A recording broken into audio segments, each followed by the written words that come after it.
नमस्कार दोस्तों, स्वागत है आप सभी का आपके अपने YouTube channel JS topic study में। तो दोस्तों, आज की इस वीडियो में हम वैदिक गणित की सहायता से किसी भी 3 अंकों की संख्या का वर्ग निकालना सीखेंगे बहुत सिंपल तरीके से। ठीक है, वैदिक गणित जो है वो हमारे वेदों पुराणों की बहुत ही पुरानी गणित है। इसकी सहायता से हम किसी भी संख्या का वर्ग है, गुणा है और भी बहुत सारी चीजें बहुत ही सिंपल तरीके से और बहुत ही कम समय में निकाल सकते हैं। ठीक है, तो यहाँ पर देखिए, मैंने आपके लिए यहाँ पर 3 सवाल लिए हुए हैं। इन तीनों ही सवालों का हम वर्ग निकालना सीखेंगे वैदिक गणित की सहायता से। तो वीडियो पर एंड तक बने रहिएगा, वीडियो को छोड़कर मत भागिएगा, नहीं तो आपको समझ में नहीं आएगा। ठीक है, और वैदिक गणित जो है वो आपके आगे भी बहुत ज्यादा काम आने वाली है। अगर आप किसी भी छोटी क्लास में तो काम आएगी ही, और जब आप बड़े हो जाएंगे और कॉम्पिटिशन एग्जाम की तैयारी करेंगे उस टाइम पे ये जो है आपका सोने पे सुहागा वाला काम करेगा। ठीक है, तो चलिए हमारा जो पहला सवाल है इसको हम सॉल्व कर लेते हैं। तो यहां पर देखिए, पहले सवाल को करते हैं। तो यहां पर क्या है, देखिए 105 का हमें क्या करना है,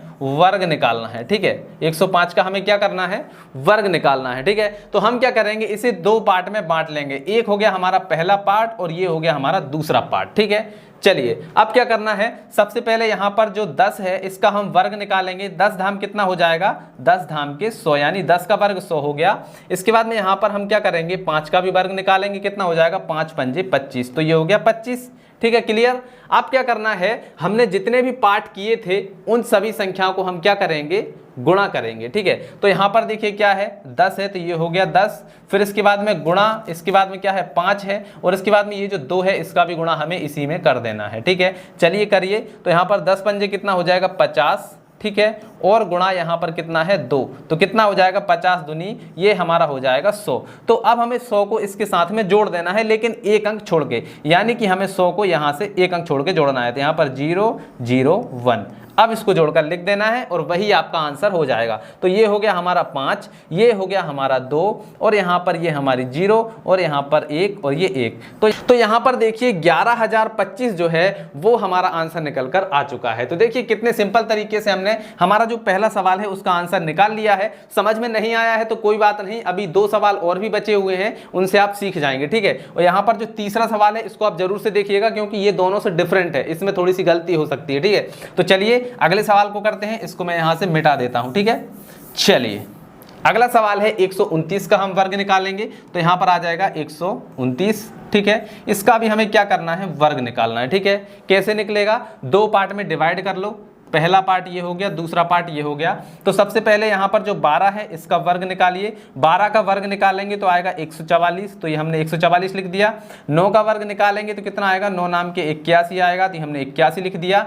अब सभी को गुणा कर लीजिए। तो यहाँ पर क्या है, देखिए 12 गुणा, इसके बाद में यहाँ पर हमें 9 का भी करना है, इसके बाद में ये जो 2 है इसका भी गुणा इसी के साथ में करना है। चलिए तो यहाँ पर करते हैं। तो देखिए 9 दूनी कितना हो जाएगा 18, तो यहाँ पर 12 गुणा 18 ये हम कर लेंगे। ठीक है, तो 18 से इसका गुणा करेंगे तो क्या आएगा, देखिए 18 दूनी 36 की 6 हासिल आ जाएगी 3। ठीक है, फिर 18 एकम 18, 19 20 21, कितना आ गया है हमारा 216। तो 216 को एक अंक छोड़ के हमें जोड़ देना है। तो ये हो जाएगा 6, ये हो जाएगा 1, ये हो जाएगा 2, जोड़ लीजिए। तो ये आ जाएगा 1, 8 और 6 14 की आ जाएगी 4, हासिल आ जाएगा 1। ठीक है, तो 4 और 1 5 और 1 6, तो ये हो गया हमारा 6, और 4 और 2 हो जाएंगे हमारे 6, और ये 1 है तो ये हो जाएगा 1। तो यहाँ पर देखिए 16,641 जो है वो हमारे दूसरे सवाल का भी आंसर आ चुका है, यानी इसका आंसर हमारा क्या हो जाएगा, 16,641। तो देखिए कितना सिंपल तरीके से निकाल दिया। अब आइए तीसरे सवाल में। तीसरे सवाल को आपको ध्यानपूर्वक देखना है, क्योंकि इसमें गलती होने के चांसेस हैं। तो चलिए इसको हम लिख लेते हैं यहां पर। तो यहां पर आ जाएगा हमारा कितना, 96। तो 96 का हमें क्या करना है, स्क्वायर निकालना है। ठीक है, कैसे निकलेगा, इसको भी 2 पार्ट में डिवाइड कर लो, ये पहला पार्ट ये दूसरा पार्ट। ठीक है, तो यहां पर सबसे पहले हम क्या करेंगे, 9 का वर्ग निकालेंगे। तो 9 नाम कितना होता है 81। इसके बाद में हम यहां पर क्या करेंगे, इसके बाद में 6 का भी वर्ग निकालेंगे। 6 का वर्ग निकालिए, कितना हो जाएगा 36। ठीक है, निकाल दिया। अब तीनों को गुणा कर दो, तो ये हो जाएगा 9 गुणा 6 गुणा 2 करेंगे तो क्या आएगा, देखिए 6 नाम के होगा 54, तो ये हो गया 54। इसके बाद में गुणा 2, 2 से भी कर दीजिए, 4 दूनी हो जाएगा 8, 5 दूनी हो जाएगा 10, यानी 108 आ गया। एक अंक छोड़ के जोड़ दीजिए, तो ये हो जाएगा 801। जोड़ेंगे तो क्या आएगा, देखिए ये हो गया 6, 8 और 3 11 की आ जाएगी 1, 1 और 1 हो जाएगा हमारा 2, और 8 1 हो जाएगा 9। 9216 जो है वो हमारा आंसर निकल कर आ जाएगा इस वाले सवाल का। क्या आ जाएगा, 9216। तो देखिए कितने सिंपल तरीके से हमने तीनों ही सवालों का वर्ग निकाल दिया है वैदिक गणित की सहायता से। वैदिक गणित जो है भाई साहब बहुत ही कमाल की चीज़ है। अगर आपने इसको पूरा सीख लिया तो मैं गारंटी देता हूं कभी भी आप जो कंपटीशन एग्जाम होते हैं उनमें आप कभी भी कोई भी सवाल छोड़कर नहीं आएंगे, अगर आपको ये चीज़ें आती हैं तो। ठीक है, तो चलिए दोस्तों आज की इस वीडियो में इतना ही, मिलते हैं अगली वीडियो में, तब तक के लिए जय हिंद, जय भारत।